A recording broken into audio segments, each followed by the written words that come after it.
ऊपर क्यों चढ़ रहा है? अरे ऊंचाई से देखूंगा तभी तो गेंद दिखेगी।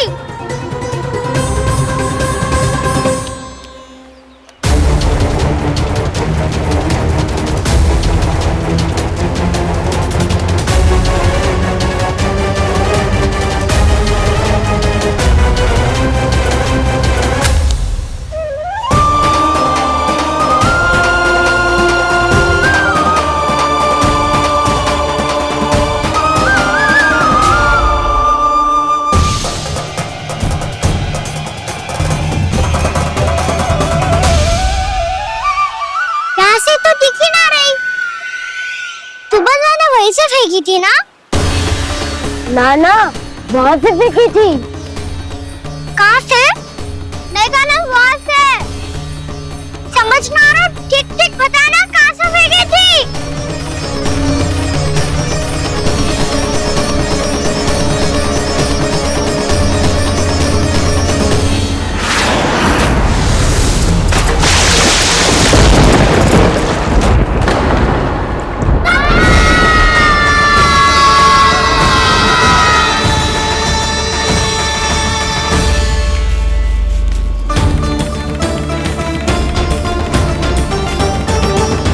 कालिया नाग के क्षेत्र में जाकर कोई भी जीवित वापस ना लौट सको है।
कालिया नाग तो उसे देखते ही निकल जाएगा।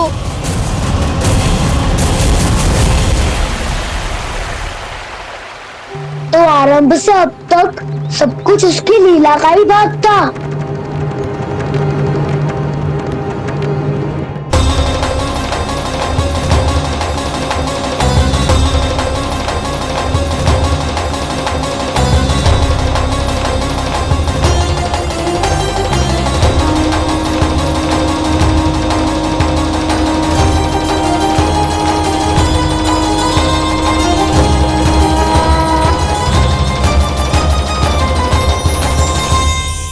इतना सुंदर रूप, मन मोहने वाली मुस्कान, अद्भुत तेज और भगवान जैसी दिव्यता। कौन हो तुम? हाँ, तुम्हें देखकर तो हम सब सम्मोहित ही हो गए।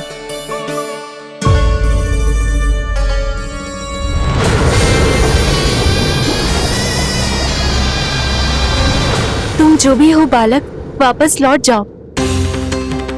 हमारा हृदय तुम्हें ही देखते रहना चाहता है, किंतु यदि हमारे पति जाग गए तो तुम्हें अवश्य हानि पहुंचाएंगे। ये बहुत विषैले है बालक, कालकोट जैसे भयानक, इनके विष से तुम नहीं बच सकोगे। नंदराज, कालिया नाग के विष का प्रभाव बढ़ते ही जा रहा है। पहले 8 कोस तक उसके विष का प्रभाव था, अब तो 1 योजन से अधिक क्षेत्र में फैलो है। जल पीने के प्रयास से अनेक पशु मारे गए हैं और नदी के निकट के वृक्ष और वनस्पति सब नष्ट होने लगे।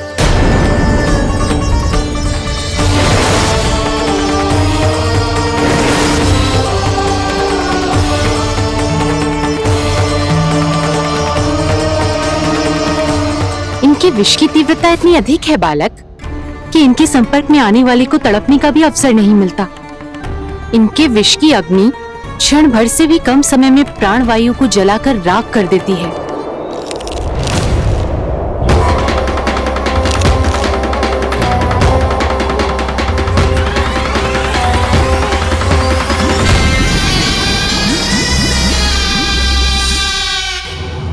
तब तो समस्या और भी गंभीर हो जाएगी। मैंने तो सुनो है कि कालियानाग कम से कम 2 योजन लंबा है, सैकड़ों फन है उसके।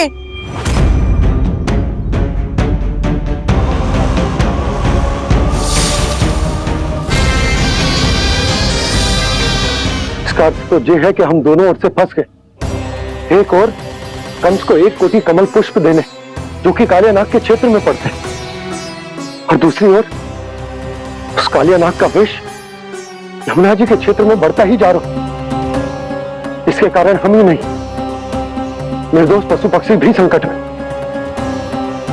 इन दोनों समस्याओं का एक ही समाधान है, उस कालियानाग का सामना करना। पर ये ना समझ आ रहा कि हम ये करेंगे कैसे, क्योंकि ये बात साधारण मनुष्य के बस की ना है। हमारे लिए ये असंभव है।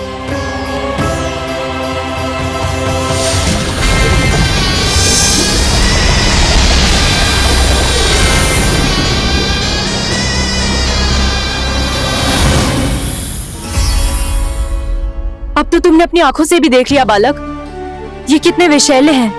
नींद में भी विष उगलते हैं। इससे पहले कि तुम्हें कुछ हो जाए, चले जाओ यहाँ से, मान लो हमारी बात। आप सब मुझे जानती भी नहीं और फिर भी मेरी इतनी चिंता कर रही हैं आप। माँ की ममता भेदभाव नहीं जानती। तुम भी किसी के पुत्र हो और हम सब भी माँ हैं। एक माँ को हर बालक में अपनी ही संतान दिखाई देती है, इसलिए हम तुमसे विनती करते हैं, वापस चले जाओ, बचा लो अपने प्राण। मेरी चिंता मत कीजिए, मुझे कुछ नहीं होगा। होगा, अनर्थ होगा यदि ये उठ गए तो।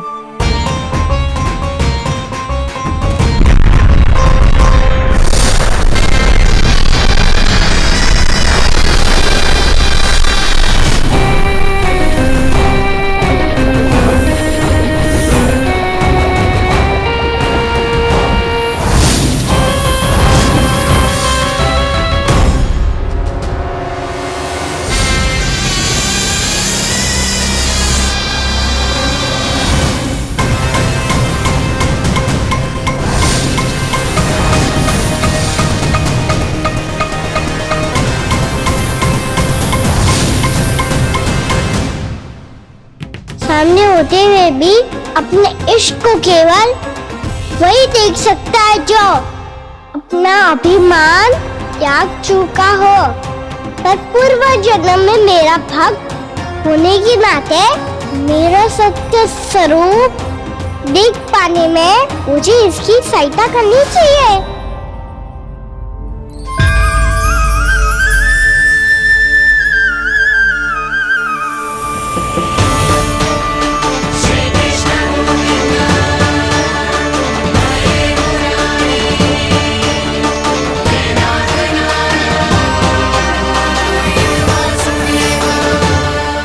देखो हमारा छोटा सा कान्हा जैसे डट के खड़ा हुआ है, इतने विशालकाय, इतने महाभयंकर सबके सामने।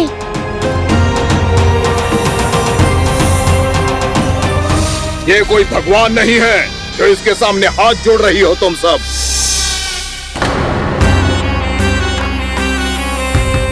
एक सामान्य साधारण बालक है ये, जो ये तक नहीं जानता कि इसके सामने है इसका काल, कालिया।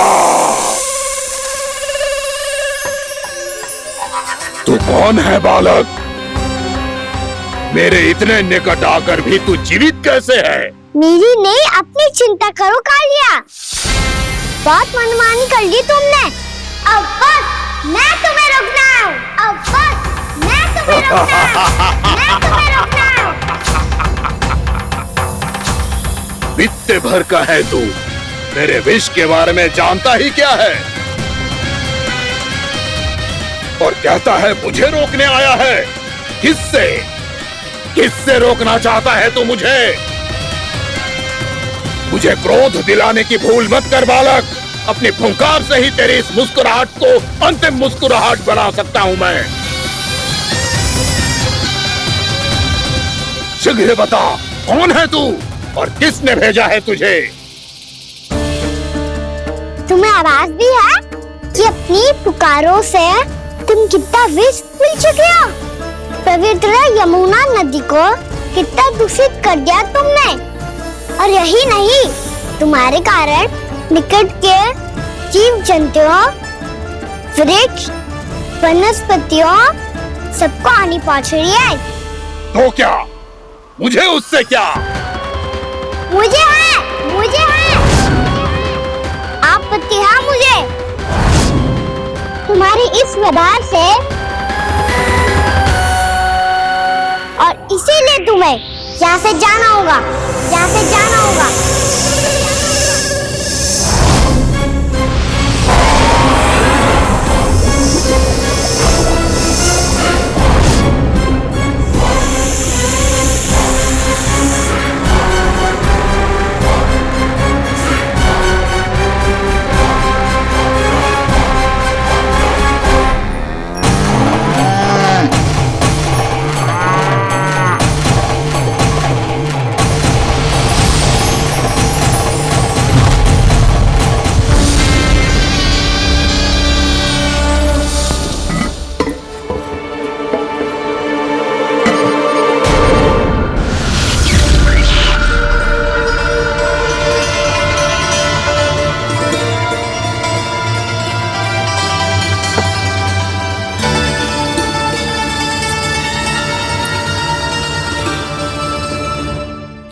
मुझे आदेश देने का साहस भी कैसे किया तूने?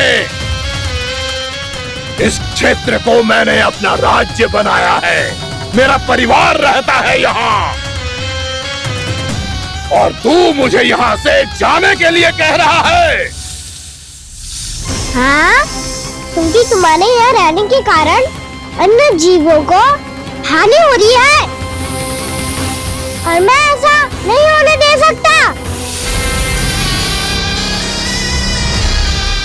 मैं तो बस वही कर रहा हूँ जो एक सर्प का स्वभाव है। विष फैलाना स्वाभाविक है मेरे लिए।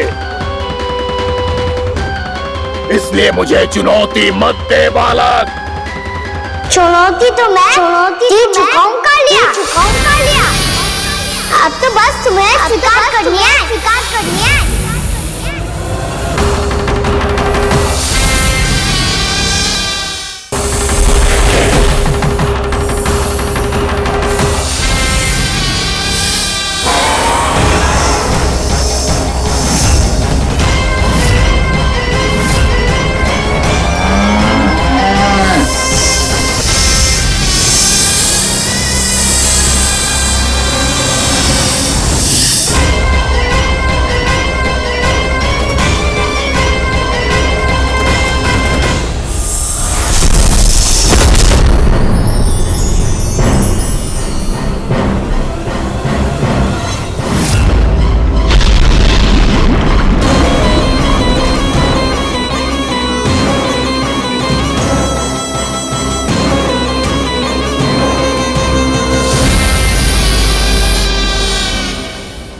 मैं भी चेतावनी दे रहा हूँ, यहाँ से चले जाओ।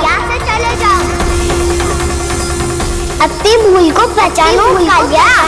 तुम जो कर रहे हो अनुचित है।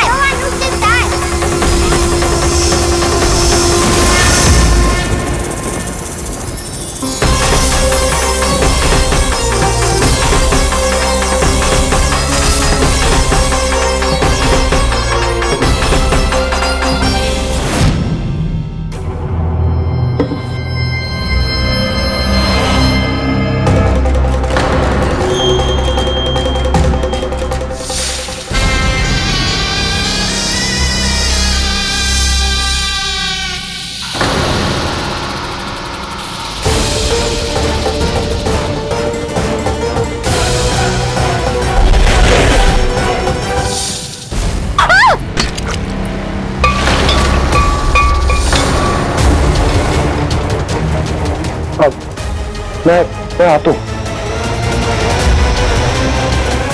क्या हो गया सुधा? मुझे आवाज हो रहा है जी, कछु ना कछु गड़बड़ है। यशोदा, जो समस्या हमारे सामने है, हम सभी उसका समाधान खोजने में जुटे। तुम विश्वास करो, मैं कोई ना कोई समाधान अवश्य ढूंढ लूंगा। हम कैसे भी करके वो कमल के पुष्प उस कंस तक पहुंचा देंगे। नाना, समस्या उससे कहीं अधिक है, उससे कहीं अधिक बड़ी, उससे कहीं अधिक भयानक है।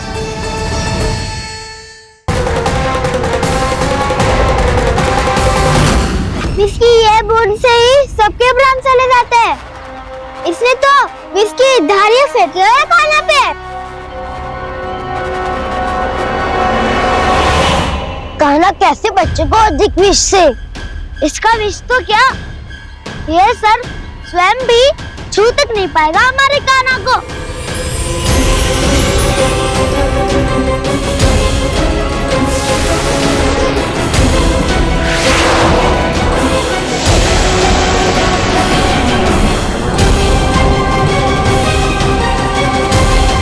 तुम्हारे सखा को, मेरे भाई को कोई हानि नहीं पहुंचा पाएगा। ये कान्हा का सत्य चाहे जो हो बलराम, पर अभी तो जो एक बालक ही है ना। देखो कैसे विष के कारण स्थिर हो गया है।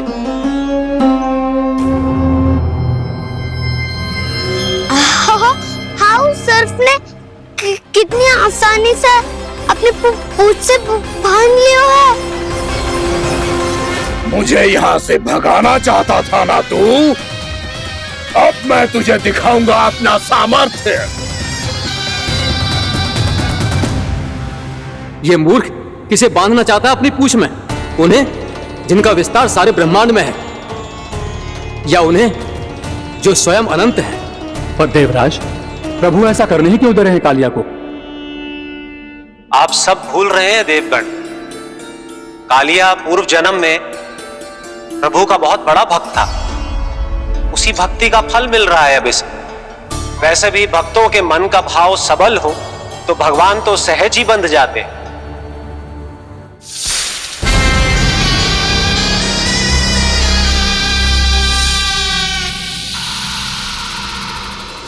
बलराम, तुमने ही तो कही थी कान्हा को कछु ना होगो। देखो दुष्ट ने चारों ओर से जकड़ लियो है।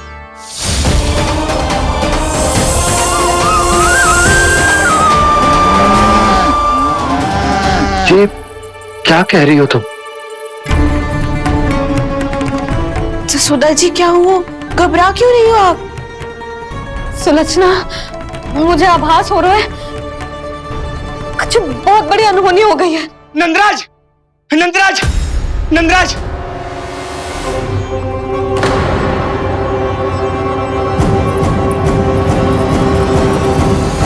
नंदराज, कान्हा ने जमदग्नि नदी में छलांग लगा दी है।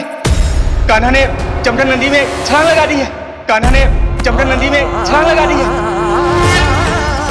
कान्हा जमुना में कूद गया है। मुझे लगा था आज कछु गड़बड़ होने वाली है। मुझे आज कान्हा को ना जाने देना चाहिए था।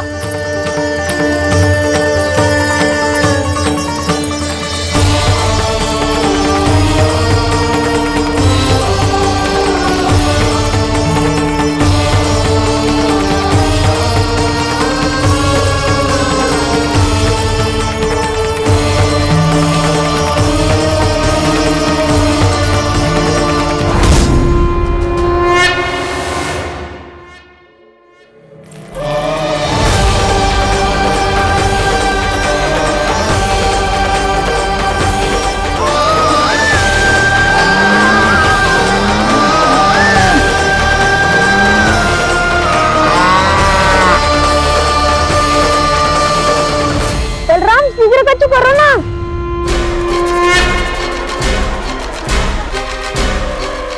कुछ भी करो पर कान्हा को बचाओ। नाग बहुत भयंकर है। कान्हा अकेले ना संभाल पाएगा इसे।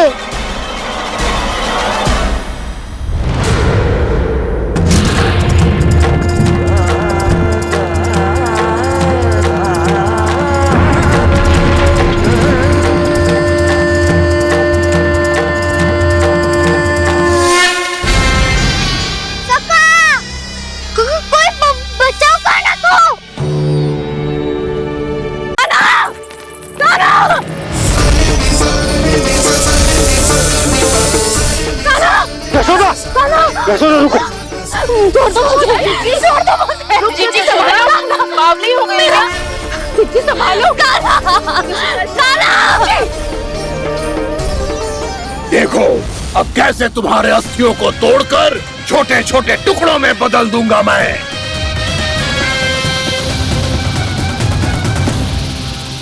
सुदाजी, आप जाओगी तो आप भी फंस जाओगी। अपने लल्ला के लिए मैं किसी भी संकट का सामना करने के लिए तैयार हूँ। छोड़ो ना यशोदा, हमें कोई और उपाय खोजना पड़ेगा। कोई और उपाय? आप देख ना रही मेरा कान्हा किस दशा में है। कान्हा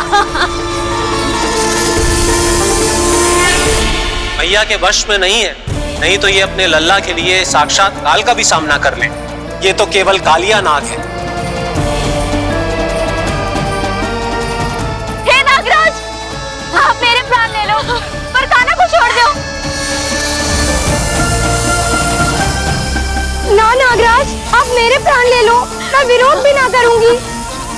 ना नागराज, आप मुझे मार दो पर मेरे कान्हा को छोड़ दो। ना ना ना ना नागराज, मेरे प्राण ले लो, हमारे कान्हा से क्या शत्रुता है आपकी? प्रभु के लिए जो प्रेम यशोदा मैया के हृदय में है, वही इन सभी गोपियों के हृदय में भी है।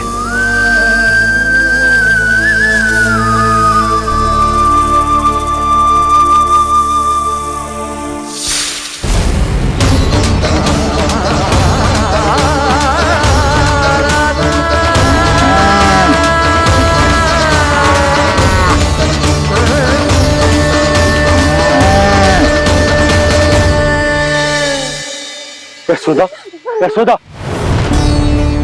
देखो इन गोपियों को, इन गैयाओं को, इन सब के मन में भी तुम्हारी भांति ही ममता भरी हुई। वो सब भी कान्हा से उतना ही प्रेम और स्नेह करती हैं, उतनी ही ममता से भरी हुई है जितनी कि तुम। तो तुम ही सोचो, जिसके साथ इतनी ममता और इतना स्नेह, इतना प्रेम, उसका कोई क्या कर सकता है?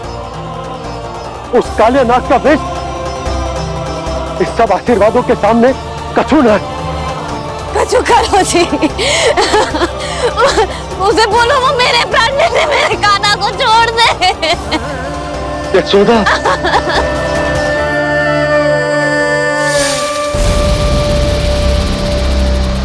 केवल इन्हीं में नहीं देवराज, नाग पत्नियों के हृदय में भी ममता का वही प्रेम उमड़ रहा है।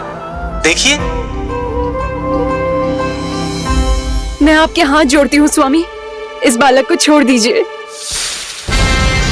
ये अवश्य ही कोई दिव्य आत्मा है स्वामी। हम आपसे विनती करते हैं स्वामी, इस नन्हे बालक को हानि मत पहुंचाइए स्वामी। मेरी पत्नियां मेरे ही शत्रु के लिए विनती कर रही हैं। अब यदि इसके पक्ष में एक शब्द भी कहा तुम सबने, तो मैं इस बालक से पहले तुम सबके प्राण ले लूंगा। हो रहा प्रसन्न नाग कालिया, विजय को निश्चित जान। रोते बिलखते व्याकुल सब, संकट में देख कान्हा के प्राण।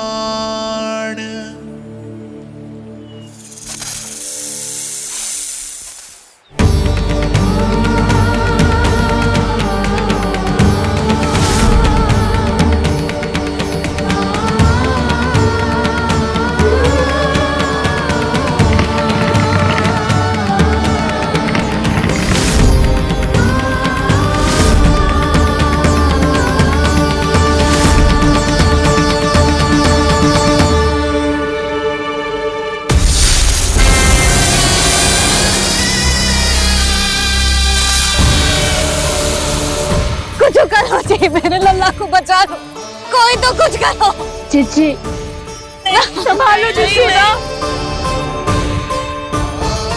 यशोदा, यशोदा तुम शांत हो जाओ, मैं कान्हा को वापस लेकर आऊंगा।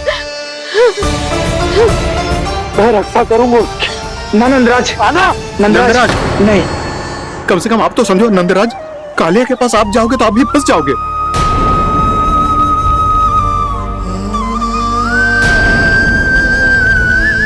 बलराम, तेरा भाई इतनी भीषण संकट में है और तुझे जरा भी दुख ना हो रहा?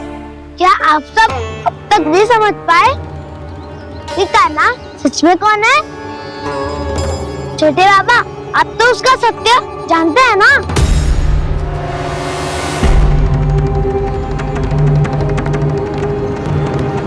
मानता हूँ कि आप सब कान्हा के रहस्य के बारे में नहीं जानते, पर क्या उसके जन्म से आज तक घटी एक से बढ़कर एक विचित्र घटनाओं को भी भूल गए हैं आप सब?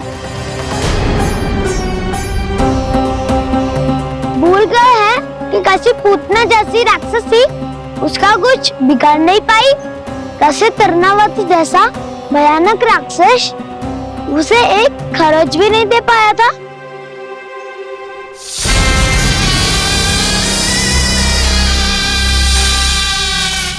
आप सबने अपनी आंखों से देखा था ना, बकासुर से कान्हा की रक्षा करने देवता स्वयं आए थे, पर सत्य तो ये है कि वो सभी देवता भी उस असुर के सामने असमर्थ हो गए थे।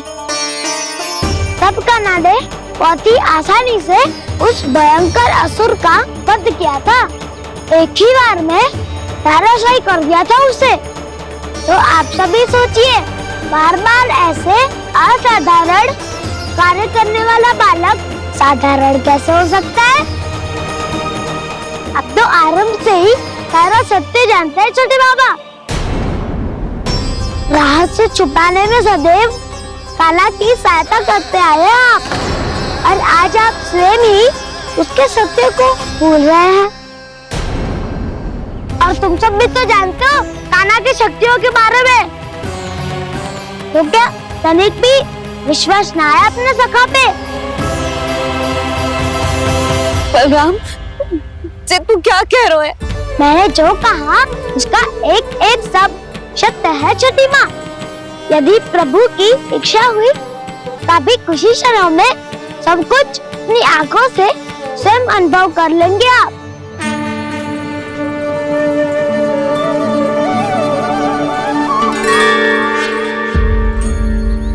शांताकारं भुजगशयनं पद्मनाभं सुरेशं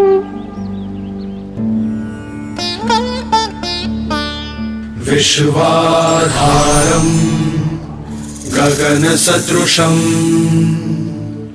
मेघवर्णं शुभांगं लक्ष्मीकान्तं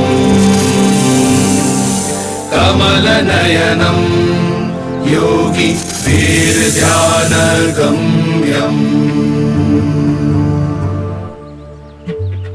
वन्दे विष्णुं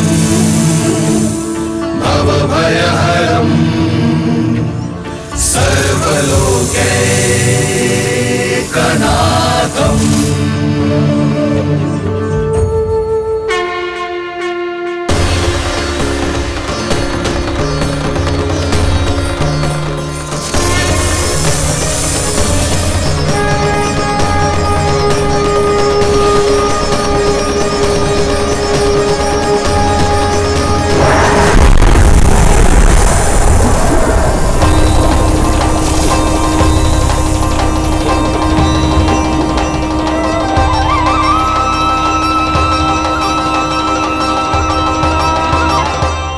तुझे क्या लगता है बालक कि तू मेरी जकड़ से निकल गया तो अब बच जाएगा तू?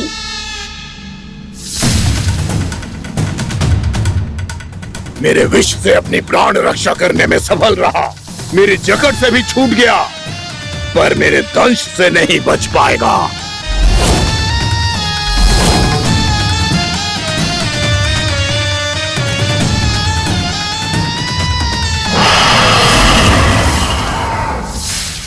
अब भय से भाग रहा है, पर मैं तुझे मृत्यु देकर रहूंगा।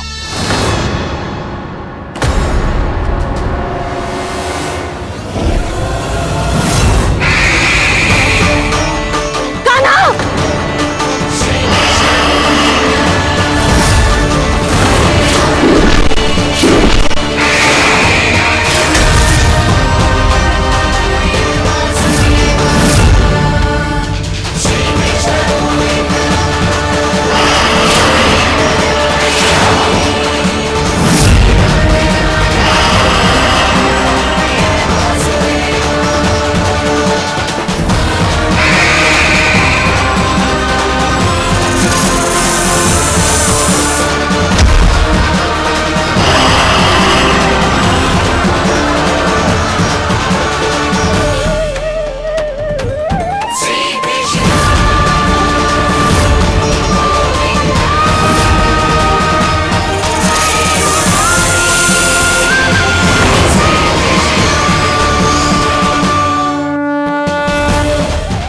मेरा नन्हा सा कान्हा कितनी देर भाग पाएगा?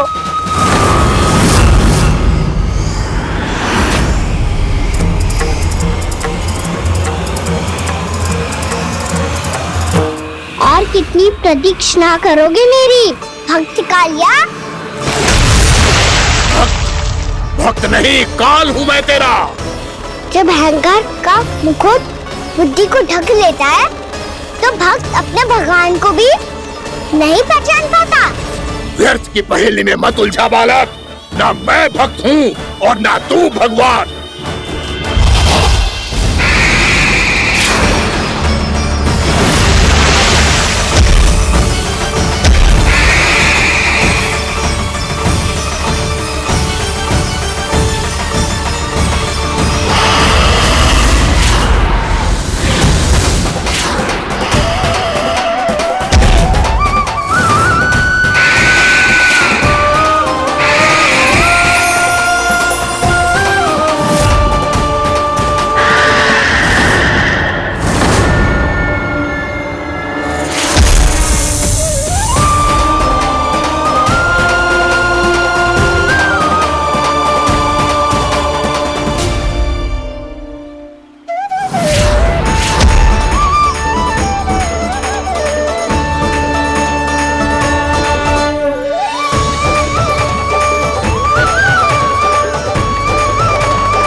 जिसके लिए इतने व्याकुल हो रहे थे उसे छूकर कालिया नाग का हलाहल जैसा विष भी चरणामृत बन गया है और यमुना जी के जल में फैल चुके विष के प्रभाव को भी नष्ट कर रहा है।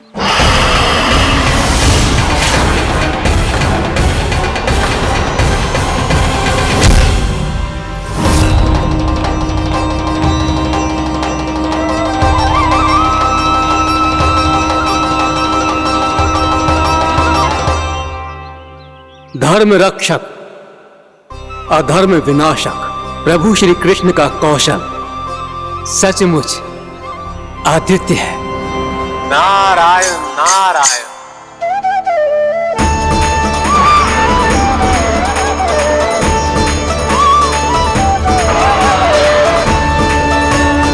मेरा भाग तुम्हारे भीतर के अहंकार का प्रतीक है कालिया।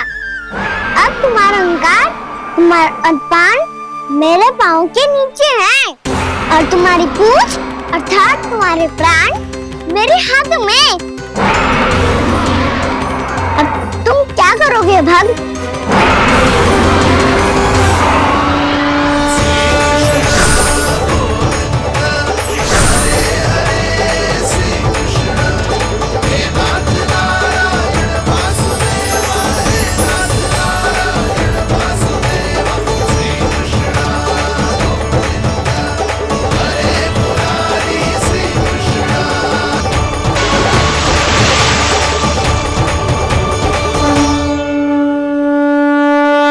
प्रभु, भले ये आपको पहचानने में असमर्थ हो, पर हम सब ने आपको पहचान लिया है। हाँ प्रभु, एक भक्त होने के नाते और एक अर्धांगिनी और माँ होने के नाते मैं आपसे इनके प्राणों की भिक्षा मांगती हूँ। अपनी कृपा दिखाइए और इन्हें क्षमा कर दीजिए। आपके लिए मित्र और शत्रु में कोई अंतर नहीं प्रभु। उसी तरह आपकी कृपा और दंड में भी कोई अंतर नहीं। दोनों दया ही तो हैं, अकारण ही किसी को प्राप्त नहीं होती। हमें विश्वास है कि हमारे पति को मिला ये दंड कोई अभिशाप नहीं है, आपका वरदान है। ये सत्य है प्रभु कि इनसे बहुत से पाप हुए हैं। इनके विष से बहुत सारे जीव जंतु को हानि पहुंची है, पर अब आपके चरण इनके शीश पर पड़ गए हैं। ऐसी कृपा तो बड़ी बड़ी महान महात्माओं को भी दुर्लभ है, और इन्हें प्राप्त हुआ तो अवश्य ही ये किसी महान पुण्य का ही फल है। हे प्रभु, उन्हीं पुण्य कर्मों की शक्ति का आह्वान कर मैं आपसे विनती करती हूँ, इन्हें प्राण दान दीजिए। मैं अपने इस भक्त को क्षमा अवश्य करूंगी देवियों, यदि ये अपने अहंकार को त्याग कर मुझे पहचान ले तो।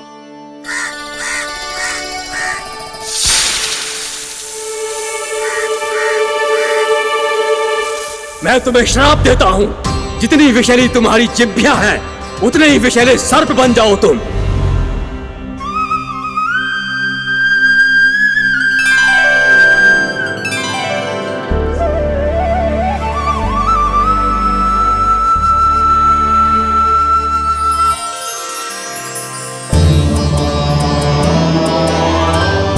नारायण, मुझे क्षमा कीजिए नारायण। मैं तो आपका परम भक्त था, किंतु मैं आपको पहचान नहीं सका। इसका दंड तो मुझे मिलना ही था, किंतु मैं अब प्रायश्चित करना चाहता हूं। इसके लिए यदि आप मेरे प्राण भी ले लेंगे तो भी मुझे कोई दुख नहीं होगा।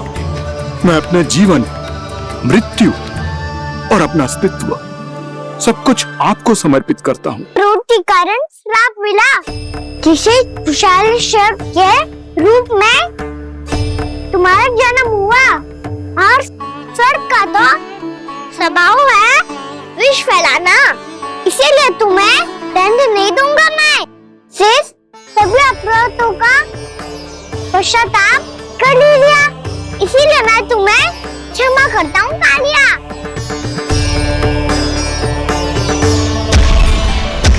पर तुम्हें यहाँ से दूर समुद्र के बीच जाकर रहना होगा, जहाँ किसी निर्दोष का जीवन तुम्हारे विष से प्रभावित न हो। मैं चाहकर भी आपकी इस आज्ञा का पालन नहीं कर सकता। मैं असमर्थ हूँ प्रभु, क्योंकि यदि मैं इस क्षेत्र को छोड़कर गया तो मेरी मृत्यु निश्चित है। आपसे क्या छुपा है प्रभु, आप तो जानते हैं कि सर्प जाति और आपके वाहन गरुड़ के बीच अनंत शत्रुता चल रही है, जिसका प्रारंभ नागों के द्वीप नागालय से हुआ था।